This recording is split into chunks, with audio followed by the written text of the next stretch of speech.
Eu acho que nunca na minha carreira na internet me pediram tanto um vídeo quanto esse. Transformar músicas do MCVV, vulgo Yang Lixo, vulgo Ian Lee, vulgo MC Fedegoso, vulgo Toque Maru, vulgo Túlio Zinga, vulgo Adam Sandler do canal Adam Sandler do YouTube. E enfim, transformar músicas do álbum Bonda em stands de Jojo.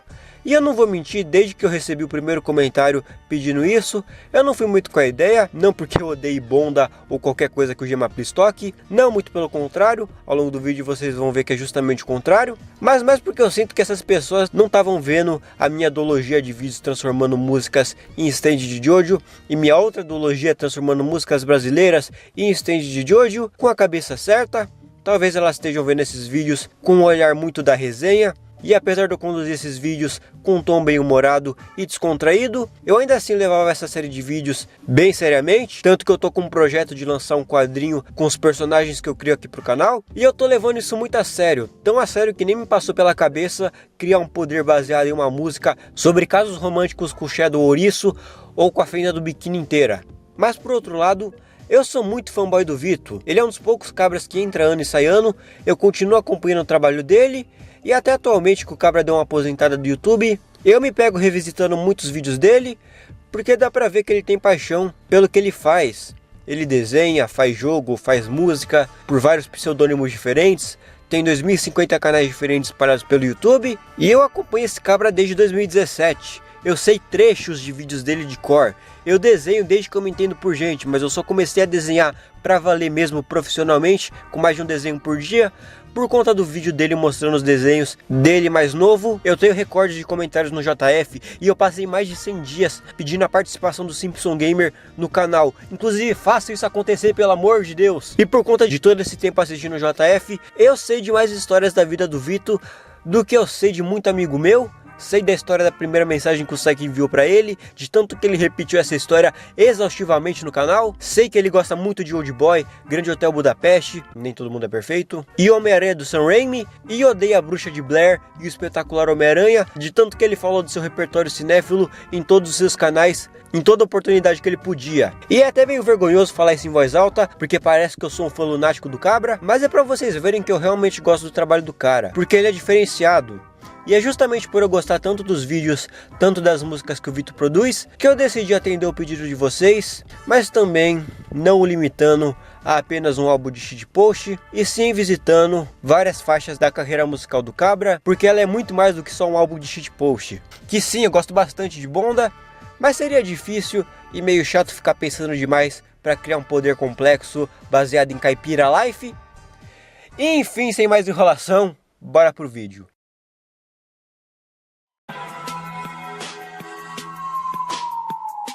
Notícia urgente, o criminoso conhecido como o assassino da pista... Começando com uma música do álbum que vocês tanto me pediram, O Assassino da Pista, uma das faixas mais amadas desse álbum na zoeira, que narra a rotina de um assassino que tem o hábito de dançar depois de suas matanças. Se ele mata macho, ele faz o Charleston, se ele mata mulher, ele faz The Single Ladies. E essa música fez tanto sucesso que ela ganhou uma trilogia, começando em Bonda 2 com o Assassino da Pista, depois em Bonda 3 com o Mando Michael, que é a que eu mais gosto e que provavelmente vai tocar quando tocar a tela de status desse stand, e por fim o Dançando Entre Balas e Facas no álbum final.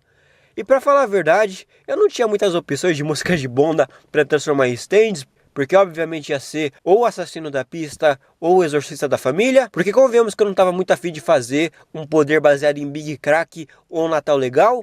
Então eu escolhi as mais cinematográficas, por assim dizer, e falando sério, deu pra fazer uma habilidade bem maneira com o Assassino da Pista, e eu segui um padrão que eu já usei bastante nessa série de vídeos, de fazer um stand humanoide robótico sem pernas, e eu segui o design dele em uma vibe bem retrô, porque né, o Assassino da Pista tem essa energia bem old school, vintage, o cara é literalmente o Spike do Cowboy Bebop, então não tinha muito pra onde fugir. E por conta disso, eu fiz com que a cabeça dele fosse um Walkman, porque eu sempre achei que o Assassino da Pista escutasse suas músicas em um Walkman, que nem o Patrick Bateman do filme Patrick Bateman. E eu também fiz com que ele fosse um dance game de arcade, que é algo que felizmente nunca sai da moda entre a molecada jovem, apesar de eu nunca ter jogado isso na minha vida. Mas não se engane, porque esse stand, ser um dance game, tem tudo a ver com o seu poder. Vivendo como GTA San Andreas, estilo vida louca do GTA San Andreas, mas é da Grove Street, o roxo que se manda. O usuário do assassino da pista é esse jovem rapaz chamado Caio, viciado em Star Trek. E como curiosidade, ele é muito confundido com outro assassino famoso, que bate com a descrição dele, mas o Caio odeia ser comparado com esse cara, porque o tal sujeito que ele é comparado é um cara que foi castrado por um mafioso e ficou cego e ganhou poderes no processo, e ficou conhecido como Eunuco Escarlate. Os poderes do Eunuco Escarlate, nossa, tô viajando. Os poderes do assassino da pista se consistem basicamente em invencibilidade enquanto o Caio dançar corretamente no dance game do assassino da pista. Ou seja, quando ele escolher uma música e começar a dançar ela, enquanto ele estiver acertando os passos do dance game, ele se torna a prova de balas e ganha uma visão 100% precisa, o que ajuda ele a nunca errar um tiro. E ele também nunca vai se cansar de dançar enquanto ele acertar os passos. E depois que ele atingir uma certa pontuação, ele ganha uma arma como prêmio, e essa arma tem munição infinita, se ele, é claro, continuar acertando os passos de dança do dance game. E ele também pode ganhar outros prêmios conforme ele vai acumulando mais pontuação no jogo. E caso você esteja se perguntando, não, ele não precisa ficar parado em um canto para essa habilidade funcionar, porque a plataforma do dance game é flutuante e se move para a direção que o Caio quiser, enquanto, é claro, ele estiver acertando os passos. E a única condição para ativação dessa habilidade é o usuário ter escolhido uma playlist de músicas para tocar durante o tempo de duração do dance game, e a playlist não pode ser editada enquanto o jogo estiver rolando. E se o Caio errar um único passo enquanto o jogo estiver funcionando, o stand é automaticamente desligado e ele não vai poder ser reativado por longos 2 minutos. Claro, existem outros modos de jogo que permitem que ele erre até 5 vezes, mas esses modos nem compensam, porque isso também é refletido nas recompensas que ele ganha a cada pontuação que ele atinge, que nesse modo essas recompensas são praticamente inúteis comparadas a como elas operam no modo normal do jogo. Existe um efeito Mandela na comunidade do JF de que o Jean gritou a frase "Eu jogo GTA San Andreas, e daí?", no começo da música Vivendo como GTA San Andreas. Mas na verdade isso não é nem um efeito Mandela, é só algo que é muito fácil de se confundir, porque a voz do Gia Carteiro Cósmico é muito parecido com a do DJ Coringan, que é quem de fato fala a frase. Enfim, esse é o resultado final do assassino da pista. Eu gostei bastante da habilidade dele, eu acabei me divertindo horrores fazendo esse poder, porque ele tem muitas opções de como se usar, e acabou sendo uma habilidade muito divertida de fazer. Eu gostei bastante também do design do usuário. Então é isso, né? Bora pro próximo.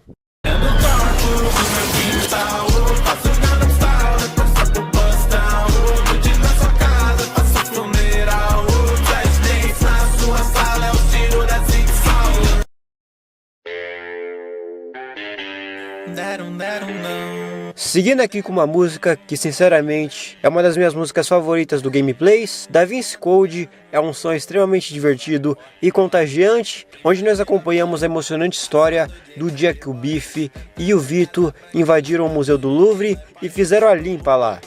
Tudo isso porque a avó deles queria jantar olhando para o quadro da Última Ceia, e eu sinceramente gostava muito dessas músicas que o Vito lançava, que era o limiar entre o sério e o shitpost. Não era tão sério quanto um Validation, mas definitivamente não era tão zoeiro quanto um Bonda ou um SPG da vida. Sabe aquela época lá do Ratatouille, do É a Potência, do Passando Mal, do Tomodachi? Eu tenho muita saudade desse tipo de música que o Vito fazia, e Da Vinci Code é a minha favorita desse estilo. Então por isso mesmo eu fiz o design desse stand baseado no Homem Vitruviano, que tem tudo a ver com os poderes dele, que vocês vão descobrir daqui a pouco, mas também tem a ver com a estética da música Da Vinci Code. E eu ainda aproveitei para fazer esse stand fazendo a pose do Fred Mercury, não que tenha muito a ver com o tema, só que essa é uma pose que eu já estou tentando fazer há muito tempo nessa série de vídeos, e eu só consegui desenhar ela agora para vocês terem ideia do quanto que eu queria desenhar essa pose. Mina, eu já tô passando mal, mas contigo já é normal acontecer isso aí. É que cê tem um jeito que apaixona, e se eu te ver com outro, isso vai me destruir. O usuário do Da Vinci Code é esse jovem rapaz chamado Leandro, que, como curiosidade, ao contrário do que você está pensando, ele não é produtor musical, mas ele já sonhou em ser. Os poderes do Da Vinci Code se consistem basicamente na manipulação total da proporção áurea ou do retângulo de ouro. Se você leu a parte 7 de Jojo e Shibuya ou simplesmente não faltou nas aulas de arte, a proporção áurea é uma constante real algébrica irracional e o resultado obtido é de aproximadamente 1,6180. Já o retângulo de ouro é um retângulo cujos lados estão em proporção áurea, então a soma das medidas dos dois retângulos divididas pelo lado maior tem o resultado do número aproximado da proporção áurea. E se você leu o arco do Sandman de Shibuya, você sabe muito bem como essa explicação funciona, mas vamos lá. Suponhamos que esse retângulo tem a sua proporção de 21 por 34. Qual número somado com 21 é igual a 34? Isso mesmo, o 13. Então agora nós temos um quadrado de 21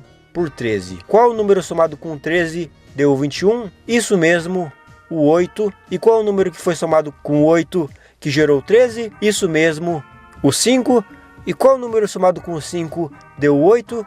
Isso mesmo, o 3. E qual número somado com o 3 deu 5? Isso mesmo, o 2. E qual número somado com o 2 deu o 3? Isso mesmo, o 1. E qual número somado com o 1 deu o 2? Isso mesmo, outro 1. E assim infinitamente, em uma sequência infinita de retângulos que formam o chamado retângulo de ouro. E se você conecta todos os pontos centrais desses retângulos, você ganha uma espiral infinita.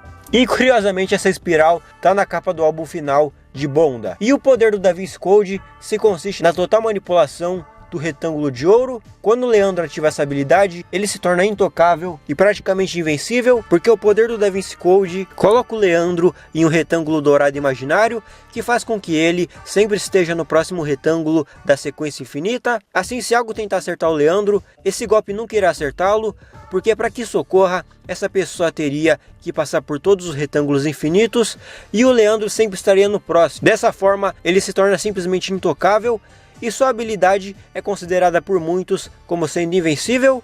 E o Leandro ainda por cima pode usar o poder da espiral do retângulo de ouro para fazer com que seus inimigos não consigam nem ficar de pé, porque essa sub-habilidade faz com que seus inimigos percebam a espiral infinita em absolutamente tudo. E isso faz com que eles entrem em uma espiral infinita de tontura a ponto de que eles nem conseguem ficar de pé. Só que para essa habilidade da tontura infinita acontecer, o oponente do Leandro tem que tentar pelo menos uma vez passar a sequência infinita do Da Vinci Code, e só assim o Leandro vai poder usar esse poder da tontura. E parando para pensar agora, eu acabei criando uma técnica ilimitada do Gojo, só que uma versão chique dela. Só que assim, existe uma teoria de que a barreira dourada do Da Vinci Code não seria tão impenetrável, teria uma brecha que poderia ser penetrada se alguém tivesse domínio de alguma habilidade de disparo que seguisse perfeitamente as proporções do retângulo imaginário do Leandro. Só que como ninguém sabe qual é o tamanho certo do retângulo da barreira dourada do Da Vinci Code, ninguém nunca conseguiu passar por ela, mas essa teoria é real e eu não podia deixar de comentar ela. E, enfim, esse é o resultado final do Da Vinci Code. Eu gostei bastante de fazer esse desenho, foi muito divertido fazer ele, porque como vocês puderam ver pelo Speed Paint, eu usei poucas referências, mas as poucas que eu usei me ajudaram bastante a criar um design que condiz perfeito tanto com o poder, tanto com o estilo do usuário. E eu gostei bastante dos dois, tanto do stand quanto do usuário. E esse deve ser top 3 stands mais poderosos que eu criei nessa série de vídeos. Mas esse não é o mais poderoso e você só vai descobrir o mais forte se você ver os outros vídeos dessa série. Então é isso, né? Bora pro próximo.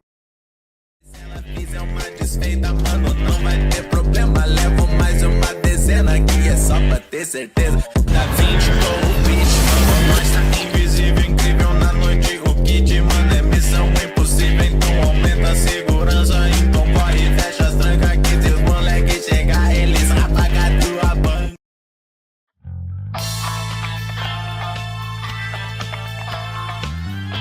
E por fim nós temos um stand baseado em um dos álbuns mais amados do Gameplays. Validation é um álbum com várias faixas belíssimas que passam uma mensagem bem positiva e esperançosa sobre a vida. Alguns acusam o Vito de só falar o óbvio com essas músicas, mas o óbvio sempre precisa ser dito e reafirmado, principalmente em tempos tão sombrios e sem perspectiva de melhora que vivemos. E em tempos assim, a mensagem que o Vito passa nesses álbuns sempre se tornam relevantes e atemporais. E lembrando que apesar do nome desse álbum ser Validation, ele não é sobre apenas o Validation em si, mas ele engloba toda a trilogia de álbuns que o Vito criou. Então ele engloba o Validation, Bittersweet Memories e por fim o 13 Lentes de um Final Feliz, que foi o último álbum que o Vitor lançou, com o pseudônimo de Jun Lee, e é particularmente o meu favorito, porque tem uma certa faixa desse álbum que eu achei muito emocionante, mas daqui a pouco eu falo mais sobre ela. Quebra minha pose e me deixa sem graça. Nunca tô sozinho, tenho anjos da guarda. Eles andam comigo, flutuam onde eu passo. Me mantém nos trilhos em tudo que eu faço. O usuário do Validation, na real, nem eu sei quem é o usuário dessa presença. A teoria mais aceita é que ele é tipo o Anubis, o Notorious Big e o Silver Chariot Requiem, que são stands que pouco importam se seus usuários estão vivos ou mortos. Então o usuário do Validation pode ou não pode estar mais entre nós. E eu juro de verdade que isso não é porque eu sou um preguiçoso desgraçado que ficou com preguiça de criar um usuário para ele. Não, eu simplesmente só olhei para esse carinha, tentei criar um usuário para ele e não saiu absolutamente nada. Então eu achei melhor e mais interessante deixar ele sem usuário. E no final eu acabei achando essa ideia muito conceitual. E a principal habilidade do Validation se consiste em revelações na alma de quem foi escolhido por ele. Sim, o stand não tem usuário, mas ele pode te escolher para você ser o usuário dele por um curto período de tempo. Mas tu deve estar se perguntando, como assim revelações da alma? Digamos que você está saindo na porrada com o inimigo e tu tá perdendo, tu tá tomando uma surra. Se você der a sorte de ser escolhido pelo Validation, ele vai te revelar um ponto fraco que vai derrotar seu inimigo com muita facilidade. E essa revelação se dá através de uma luz que só você pode ver ela, e é justamente nessa luz que você tem que focar. Então se por exemplo você se perdeu em uma estrada no interior no meio da madrugada, o Validation vai iluminar o seu caminho até o seu destino. Então se você deu a sorte de ser escolhido por esse stand, saiba que ele sempre irá as soluções para cada situação que você se enfiar, mas use ele com sabedoria, porque ele só te acompanha por 12 horas, depois disso ele desaparece e vai guiar outras pessoas. Também existe uma lenda de que essa aparição tem outro poder, que seria o poder contrário do poder principal dele, que no caso seria a habilidade de guiar alguém à perdição. Mas isso só aconteceria se alguém descobriu alguma forma de manipular esse stand e de ser escolhido por ele. Se essa pessoa descobriu isso, ao invés desse stand guiar sua alma para o sucesso, ele vai guiar sua alma para a perdição e vai fazer com que você tome as piores decisões possíveis. Então se tu descobrir um jeito de se tornar o usuário temporário desse stand, saiba que isso não vai dar certo, porque você com certeza vai tomar as piores decisões possíveis. Enfim, esse foi um desenho bem legalzinho de fazer. Eu tentei fazer o design dele em cima de um desenho que eu comecei no final do ano passado, mas que eu nunca terminei, que era um desenho que era basicamente a capa do 13 Lentes de um Final Feliz, só que no meu traço. E eu nunca terminei esse desenho, e eu tentei fazer o design dele em cima dessa ilustração que eu nunca terminei, só que não deu nem um pouco certo, e eu acabei voltando atrás com essa ideia, e fiz um design inteiramente original para ele. Eu coloquei essa roupinha de aviador nele, porque eu acho que combinou demais, e tem tudo a ver com essa estética de I waiting to fly, que os álbuns de Validation tentam passar para todo mundo. E, enfim, a música que eu achei mais bonita e emocionante e que fez com que 13 Lentes de um Final Feliz fosse o meu álbum favorito da trilogia Validation é a música Primavera, que é a música que provavelmente vai tocar quando tocar a tela de status desse stand, porque essa música, além dela ter um ritmo muito bom, a mensagem que essa música passa é simplesmente linda, que eu acho que todo mundo devia ouvir. 13 Lentes de um Final Feliz, especialmente essa faixa, que fala sobre a importância de nunca desistir. E novamente, pode parecer óbvio, mas o óbvio sempre precisa ser dito, principalmente da forma que é dito nessa música, porque ela tenta trazer uma recapitulação de tudo que o Gemapli já fez enquanto youtuber ou enquanto músico mesmo. E teve uma frase dessa música que me marcou muito, que é: Porque imagina uma vida onde eu não quis entrar, não teria ajudado todos que eu já ajudei, seria só marcado por tudo que eu já errei. E esse trecho me tocou bastante, porque vez ou outra eu sempre tenho esse pensamento recorrente de desistir do YouTube, de parar de fazer vídeo, porque são poucos os vídeos que dão certo, e sempre é um cansaço desgraçado lidar com algoritmo e estatísticas, mas eu não posso parar. Eu mal comecei, por que eu vou desistir? Eu já falei que eu tô com um projeto do quadrinho, e esse projeto do quadrinho é um projeto que eu comecei a pensar nele no final do ano passado, que foi justamente quando o 13 Lentes de um Final Feliz saiu. Então mesmo se esse quadrinho der errado, mesmo que nenhum de vocês leia ele, pelo menos eu tentei. Pelo menos eu fiz. Quer dizer, nesse exato momento eu tô fazendo ele, mas uma hora vai ficar pronto. E é como dizem, o arrependimento de não ter feito algo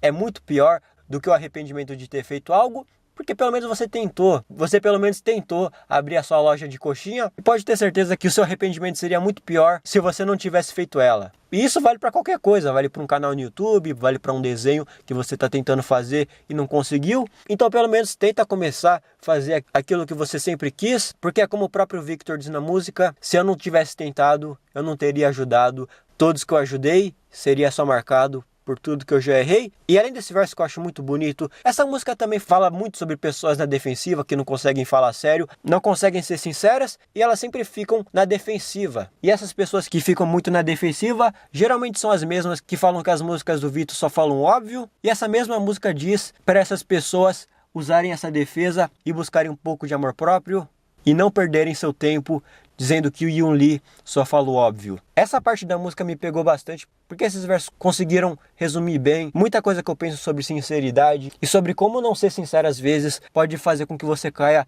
em uma espiral de autodefesa, mas não uma autodefesa boa, mas sim um negócio meio destrutivo que te torna uma pessoa bem venenosa e amargurada. Mas use essa defesa para buscar um pouco de amor próprio, que um dia você finalmente vai entender a real importância dessas músicas do Gemma Please. Enfim, eu podia ficar aqui falando por horas sobre o quão bonito é essa trilogia de Validation, desde ele referenciando Tomodachi e Polaroid no final de 13 Lentes de um Final Feliz. Eu tô tipo Rivers como, procurando como aprender japonês pra falar pra aquela que eu amo. Eu sempre quis estar, voei pro Japão igual shooting star, sonhei com esse dia de ser star, peraí, mas aonde você está? Tô correndo, mas tô sempre no lugar, yo. No passado eu já corri sem sair nunca do lugar, mas hoje eu quebro barreira pra você levantar. Mas se eu fizer isso, o vídeo vai ficar gigante e é melhor finalizar essa parte por aqui. Esse é o resultado final do Validation e eu espero que vocês tenham gostado desse carinha. Então usa essa defesa e busca um pouco de amor próprio. Bicho vai desse medo e ainda vai perder seu tempo dizendo que Shiro Lisa para o walker. Caminho que esse ciclo eu tô quebrando, flores desabrochando, é primavera todo ano, mesmo setembro acabando, a nova era tá chegando, esse seu tempo é futuro, é primavera todo ano. Então é isso, eu espero que vocês tenham gostado. Vocês me pediram tanto e eu trouxe esse vídeo pra vocês. Eu acho difícil o Vitor acabar vendo esse vídeo, porque eu tenho quase certeza que ele não gosta de Jojo. Eu lembro de uma live antiga dele que ele xingava horrores de Jojo, mas pelo menos tu tem que admitir que os poderes combinaram bastante com as músicas, né? Então é isso, eu espero que vocês tenham gostado. Não se esqueça de se inscrever no canal, curtir, comentar e principalmente hypar o vídeo, porque ajuda muito. E eu também queria incentivar vocês a também fazerem esse tipo de vídeo que eu tanto gosto, porque meio que só eu transformo músicas em stand de Jojo aqui no YouTube, nesse formato, e eu queria ver a ideia de vocês nesse estilo de vídeo. Na real, o único canal que eu vi fazendo esse tipo de vídeo foi a da mesma artista que fez aquela fanart da Rosé. Então se vocês têm uma ideia de músicas que dariam bons stands, seria muito show se vocês fizessem um vídeo mostrando suas ideias, ou pelo menos deixar ela aí nos comentários para o pessoal ver, e eu também vou estar lendo. Eu também queria avisar que a produção do quadrinho com os personagens que eu crio aqui pro canal já está em andamento, então se inscreve aí para não perder mais notícias sobre ele. E no mais é isso, espero que tenham gostado. Falou! É aquilo, né? DJ no ramo feminino é uma piada.